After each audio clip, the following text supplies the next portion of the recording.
Kristen, the Cross Stitching Runner, and welcome to my channel.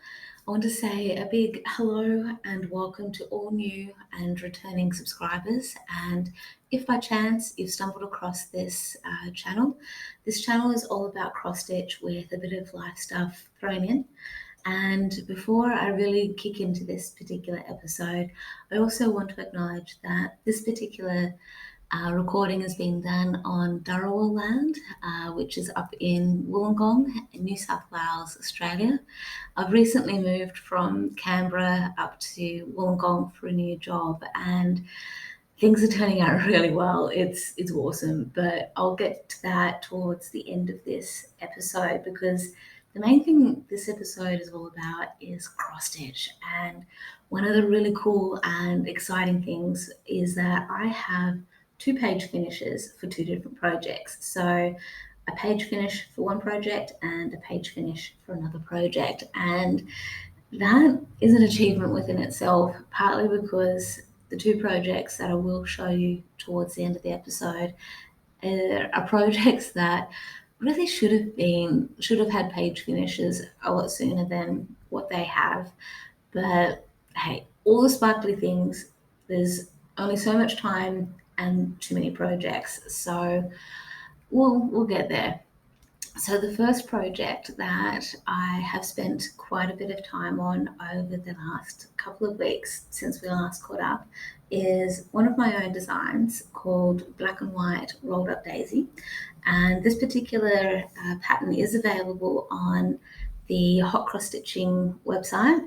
It's based upon a photo that I took of a flower down at Malure Bay at my holiday home, and it's a really cool photo, and it was one that to me just said that it needed to be transferred into a cross stitch picture. So I am stitching this on 18 count black Aida, and I'm stitching it 2/2, and with the background I'm slowly transitioning from full cross to half stitch or 10th stitch, and that's mostly just to try and really get that background done as soon as I can, because I really want to focus on having the petals and the actual flower really stand out. And with the background, you'll see, I guess, on the side over here where my fingers are twitching a little bit, that's where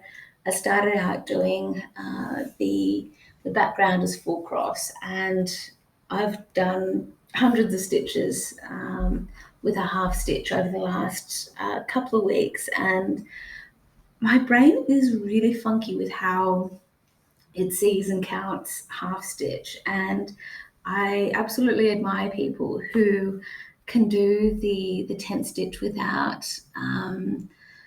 without regularly needing to frog, or if they do, I don't hear about it very often in the Flosstube episodes that I do watch, where a lot of people do a lot of their full coverage in 10th stitch. So that's, yeah, it is what it is, and I love that I can personalize my own pattern through miscounting or anything like that. And I'm really looking forward to getting a lot of that background out of the way so I can really concentrate on the petals of the flower and just seeing that come to life. So with that in mind, while we're talking about flowers and seeing things come to life, the next project that I've done a lot of work on, because I've been focusing on trying to get 22,000 stitches done in the year 2022 on one of my focus pieces. And this one is the Dewdrop Daisy. And this one I'm really happy with how it's coming along. So this one's available on the Hot Cross Stitching website, and it's one that I'm using Pattern Keeper on, and I'm also using Pattern Keeper for the Black and White Rolled Up Daisy as well. And this one I have gotten heaps done. So you can see that I'm bringing the flower around a bit more, getting a lot more of the petals completed. So with this particular project, I'm over 60% complete, and it is looking really, really good. It's awesome. It's really cool. So with this particular project, I am stitching it on, I think it's 28 count linen.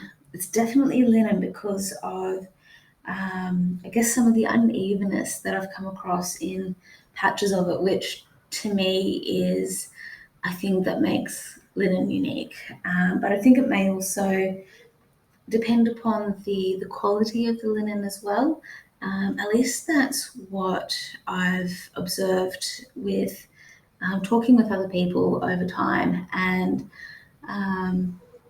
what they've experienced with linen and that kind of thing as well. So I'm really, really looking forward to getting a lot more of that done.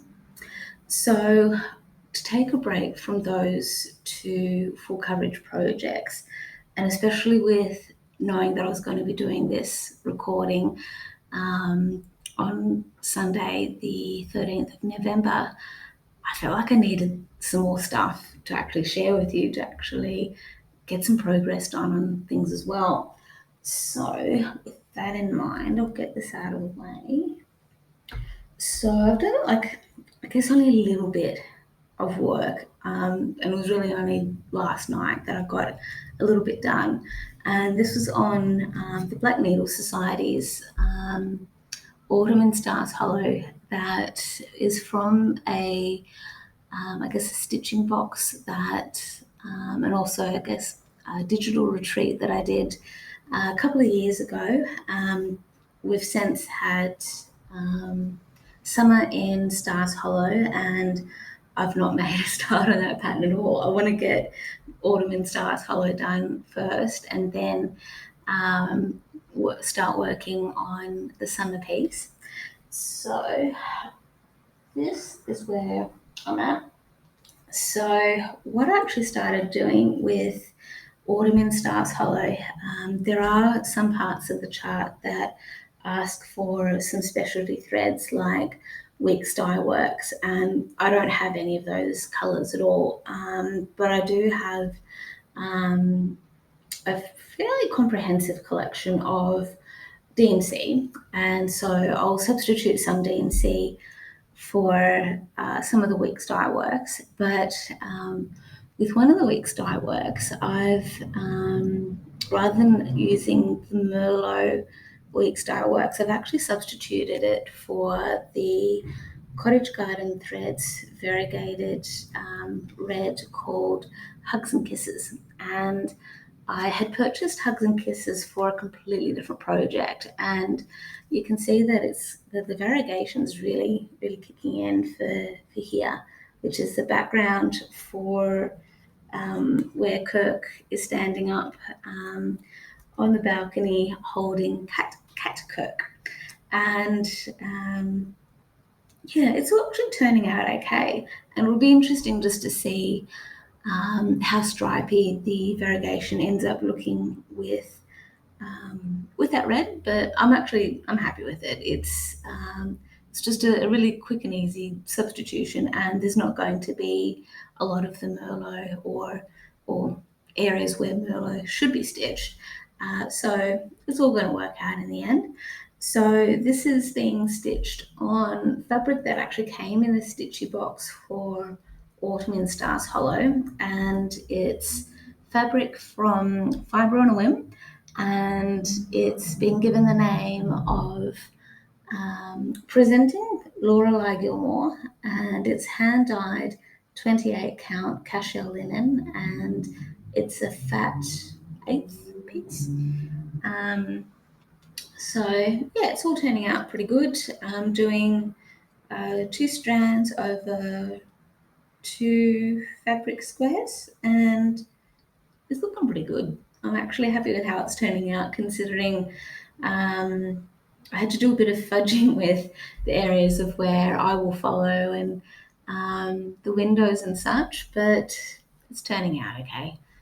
Personalization. It's all about that. It's all good. So this is where we're actually going to get onto one of the 2-page finishes that I've been able to do. And this is actually part of one of the oldest projects or oldest WIPs, works in progress, that I've had for a really long time, and just, yeah, set aside because I fell out of love with it. And I only recently, in the last 12 months, if that, have really started picking it up again, because actually it would have been less than 12 months, because it was back in March this year that I picked up on it again, or picked up, you know what I mean. And yeah, it was part of a stitching challenge that I just did for myself. And it is Water Tiger 2. So this is what it will look like. And it's by Kustom Krafts, and the artwork is by J.W. Baker and designed by Diana Laird. And this one is going to be for my best friend's 40th birthday present.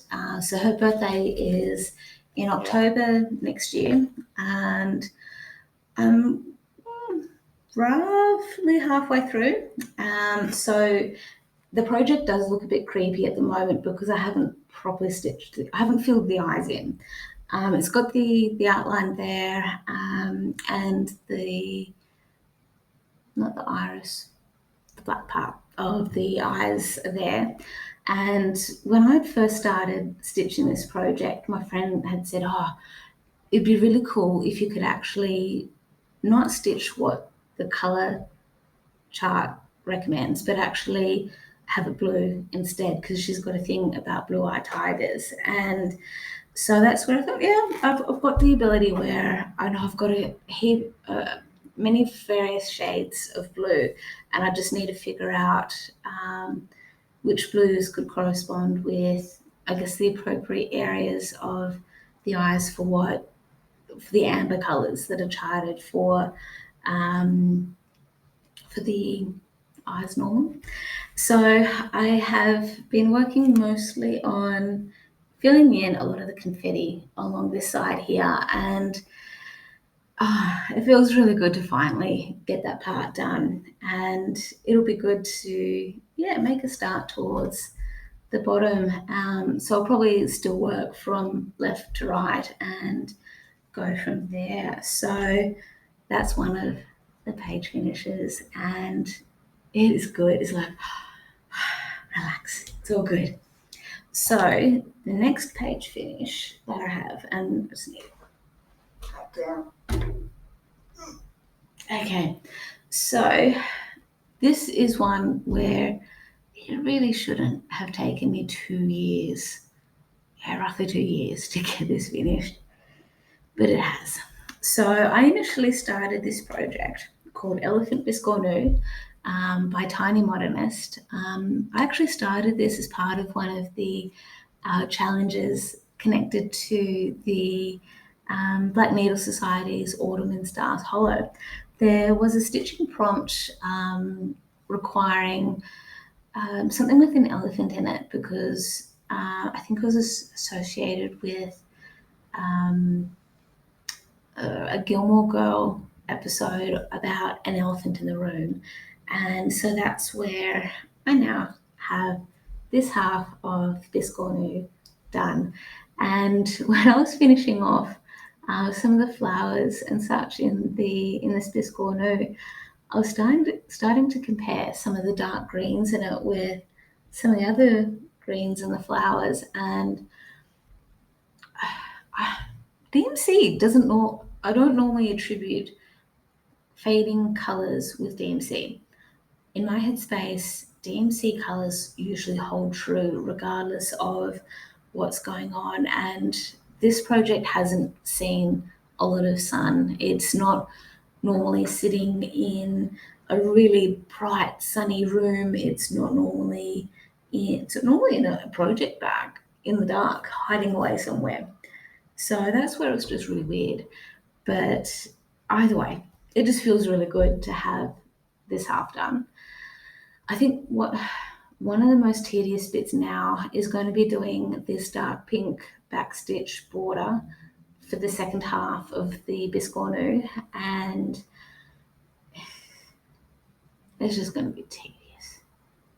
I mean, I don't like backstitch on the best of times, but this backstitch is crucial for the actual joining of the two halves of the Biscornu, because without that backstitch, because you'll see in the picture here that you actually need, especially with this picture here, you actually need that backstitch to actually help with having that dark pink to then connect it.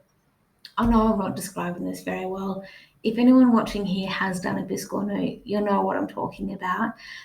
If you haven't done a Biscornu before and you're curious about how they are made, like once you've stitched the two halves, there are a heap of tutorials on YouTube and I'm sure other social media platforms that actually show how they're all put together.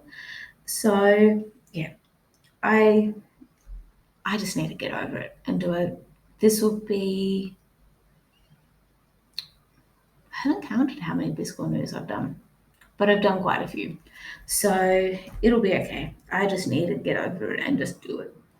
So with that in mind, that's pretty much all the cross stitch stuff that I've worked on that I can show you that I've done. The other thing, sorry about that. One of the joys of apartment living is we get, which, and I'm not complaining, we get deliveries and the special intercom phone thing on the wall rings. It's loud. Even on the best of days, loud noises make me jump. So anyway, everything's all good. And it actually gave me the opportunity to go and grab a couple of the test runs that I've done for some of the work that I've been doing behind the scenes for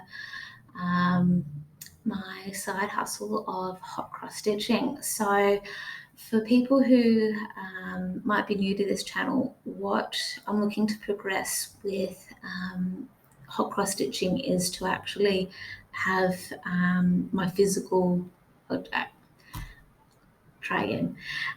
actually have some of my patterns as physical charts, because at the moment all of the charts that are available on the hot cross stitching website are all digital downloads to enable you to import them into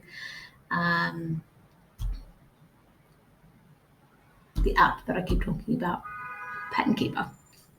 And if you were to actually purchase any of those patterns at the moment and print them out by whichever means you're able to, the chart won't be user-friendly.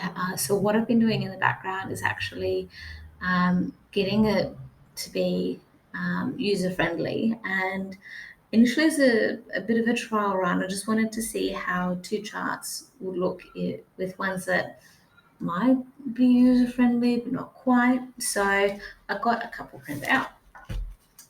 They're just done in black and white and I had them delivered. So the first one I've got printed was the Blue Mountains walking trail, and I'll just flip this so it's not all glary and such. So the idea is, that's better. So this is where this is just a black and white picture of the pattern. So it's, or photo, sorry. So that's why it's not going to look great. But I'm really glad that I did do this trial run, because I found that I needed to make some adjustments for the way the pattern looks. So I'm going to show you one of the pages, and it's so tiny that it's not too much of a worry. So yeah, it's, my eyesight is reasonably good, but I need a magnifier for this chart, for the Blue Mountains walking trail, to see it if I was going to be stitching it. And the annoying thing as well is that the lines that show where the 10 by 10 blocks are, hideous. It's not worked out well. And the good thing is I've got it fixed up. So it's going to be a work in progress of getting some of the other charts ready. But with the charts that I uploaded in January 2021, they're all good. So that means the Gundroo mini mushroom, it's all good, as well as a few others that I can't quite remember right now the names of, but that's beside the point. The point is that I am making progress. I am getting things done, and I'm really chuffed with how that's going. And it's all going to be good. So I'm hoping to get that done in the next few weeks in terms of getting the rest of my charts sorted out, and then put an order through to a printer place to actually get it printed up and have multiple copies of the one chart available, so that way I can then press a few buttons and they'll be available for purchase. So that's something I'm just really excited about, and the eventual plan will be to then source material like fabric material and what else? DMC threads and such, to then eventually have kits available for purchase as well. But that's a bit longer down the track. It might not be until, say, this time next year. So that, I just want to say, is a comfortable estimate for when kits may be available for purchase. But yeah, it's just a matter of watch this space, because I know that as we are moving into December, it is going to be crazy, crazy month with Christmas celebrations, catching up with family and friends, traveling between here and Canberra. But one of the things that I am looking forward to with travel, cross-stitch related, is in mid-March. I've got the 17th of March on my brain, but that I think is more connected with a friend's birthday. So in March, there is going to be the Mittagong Stitches Retreat, and this year I think we're due to have the Mittagong Stitches Retreat, but for the people who are the organisers of it, life happened to them, so it was no worries. But what I'm excited about with the Mittagong Stitches Retreat for March next year is that I'm actually going to be able to attend in person. So that is something that I am feeling excited about. I know that I'll feel a bit nervous as well, because of catching up with people in person who are into cross stitch as well, and with some of the people who may be able to attend, they are people who I've been following via YouTube because of their Flosstube channels and that kind of thing. So that's the exciting and nervous thing as well, of actually seeing people that I've gotten used to seeing on screen, actually seeing them in person. And it's one of those sort of things where having like those fangirl moments, that's probably the best way to put it. And I'll have to try and just calm the nerves and try and not be as awkward as I can be when I'm meeting people and I just don't know what to say sometimes, even though internally I'm just going, just having that excited feeling of seeing people that I admire because of the stitching that they do and the projects they're working on. And it'll be okay though, it'll be good. So in terms of life stuff, I do have a little bit of life stuff to share. So if you're not keen on hearing too much more about life stuff and all the rest. Thank you very much for sticking around and seeing a bit of a disjointed video on what I've been doing with cross stitch. And I really hope I get to see you all again soon for my next stitching update. But if you do want to stick around, this I guess is now life stuff that is not stitching related. So last weekend I was down in Canberra and participated in the Canberra Times or the Canberra Running Festival, or it was the Canberra Times Fun Run. Canberra has two running events that happen in each year. The first one is back around April, roughly around Easter time. We do have the Mother's Day Classic, and that's done by a different organisation. And then in November is the second running event that is hosted by the same people who do the April stuff.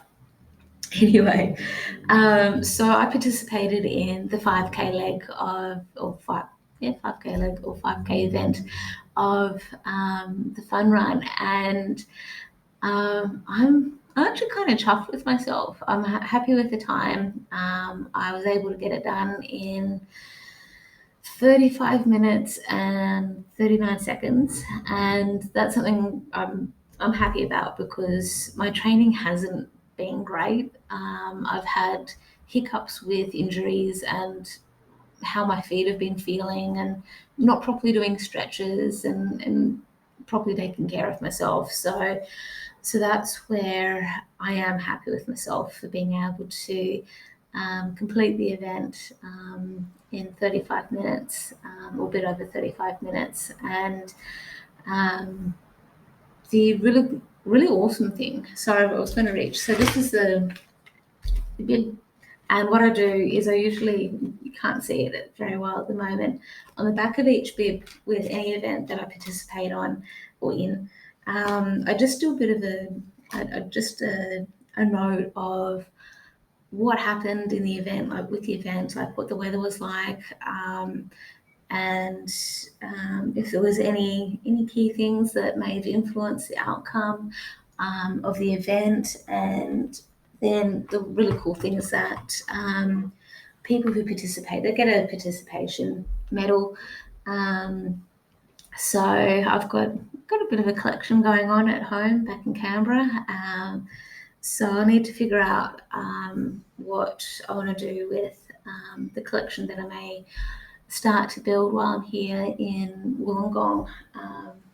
I'll figure something out. I know that the good thing is that there's quite a few different hooks and racks and that kind of thing that I've seen online that I could purchase. And I, a few years ago, did actually purchase a thing that holds up the bibs and the participation medals. So I might end up getting something similar to that and have it here in Wollongong, or I'll probably just take it back to Canberra and have it set up there just to make life easier, because I'm renting and I just need to be careful of any damage to walls and stuff. So yeah, it'll be all good. So one of the interesting things with the run, and this is potentially a trigger warning for people who don't like to hear about animals that have passed away. So just a bit of a trigger warning. Okay, so I find it entertaining because it's something that I don't see on my runs. Like, this is the first time in any of the events that I've participated in, where in the space of the first kilometre and a half, there were two deceased rabbits that were just a few meters away from each other, and I found it entertaining because it's something you don't expect to have happen. It was in a space where there was lots of foot traffic, and um, I don't know if anyone had been able to tell the event organisers that the two animals were there. Um, the two animals were potentially hit by vehicles because there is a high volume of rabbit colonies, families that live in that area of where the event was happening. So I'm not surprised that I actually saw the rabbits. It was just surprising to see them um, in the space that they were in, and um, the form that they were in. It wasn't too gruesome, wasn't too bad. It was just, yeah, something that I wasn't expecting to see. The weather was beautiful. Leading up to the event, Canberra had been experiencing some bad weather in terms of like rain, wind, that kind of thing. So it was really good to do that. And so this coming weekend, I'm going to be heading down to Canberra again. So on Saturday, the 19th of November, it's my boyfriend's birthday. So he'll be down in Canberra already by that stage for some family get togethers that are happening for his family. So I'll just head down on the Saturday to see my boyfriend, wish him happy birthday, and catch up with him because he'll be heading down on Thursday because he's got a work Christmas party thing on the Friday. I've got a Christmas party for work on the same day, but here in Wollongong. So we'll head down Saturday, and then I'll come back on the Sunday. So I head down Saturday, come back Sunday, and I'll be here on my own for about a week or so. While my partner stays in Canberra because his sister's going to be over from America and she hasn't been back here in Australia for a couple of years at least because of COVID and the pandemic and all that fun stuff. So I hope that he gets to catch up with her for a bit. I hope that I get to see her, but if I don't, it'll be all right. I have no doubt that we'll get to see each other again soon in the recent years. So that'll be all right. It's no problems. And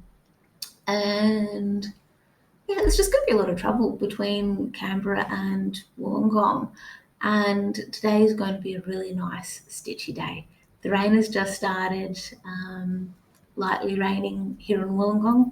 And I have really, really gotten motivated to get running again. I've been watching a lot of YouTube clips and all the rest on different stuff to do with running. So I haven't been able to do much Flosstube watching or anything like that, but I'm hoping that today at least I'll be able to catch up on some of my Flosstube friends that I haven't been able to watch for a while. So I think I guess in the last few months at least, I've opened up a folder on YouTube that I had set as private for a while,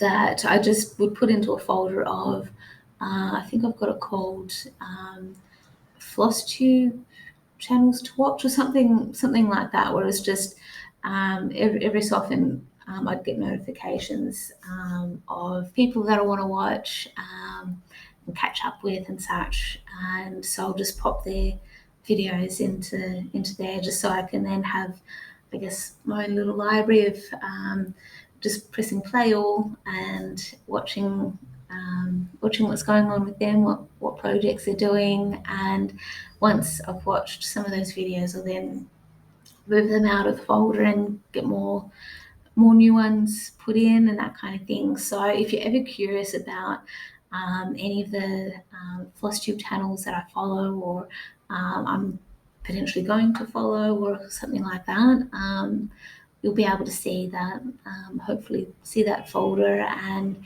If you're not subscribed to them and you like what they see, hopefully you can subscribe to them, like you might be interested in subscribing to my channel. So this is pretty much it for me. Thank you again so much for sticking around for my ramblings of life stuff that has been going on, and also with catching up with my cross-stitch stuff as well and what's going on. And I will hopefully see you all in a couple of weeks' time. See ya.